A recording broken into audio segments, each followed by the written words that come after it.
Police কি কোনো মহিলাকে রাত্রিবেলা অ্যারেস্ট করতে পারেন? সূর্যাস্তের পর এবং সূর্যোদয়ের আগে পর্যন্ত কোনো মহিলাকে পুলিশ অ্যারেস্ট করতে পারেন না। ভারতীয় নাগরিক সুরক্ষা সংহিতাতে এটাই বলা আছে যে সন্ধ্যার পর থেকে ভোর পর্যন্ত পুলিশ কোনো মহিলাকে অ্যারেস্ট করতে পারেন না। কিন্তু এখানেও কিছু ব্যতিক্রম আছে।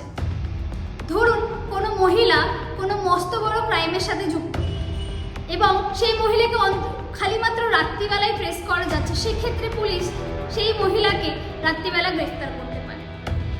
মহিলাদের রাত্রিবেলা অ্যারেস্ট করবার কিছু শর্ত আছে, সেই শর্তগুলো দেখে নেওয়া যায়। প্রথম, কোনো এক্সেপশনাল সিচুয়েশনে বা ম্যাজিস্ট্রেটের আগাম কোনো লিখিত অনুমতি থাকলে এবং শুধুমাত্র মহিলা পুলিশরাই মহিলাদের গ্রেফতার করতে পারে, কোনো পুরুষ পুলিশ মহিলাদের গ্রেফতার করতে পারেন না।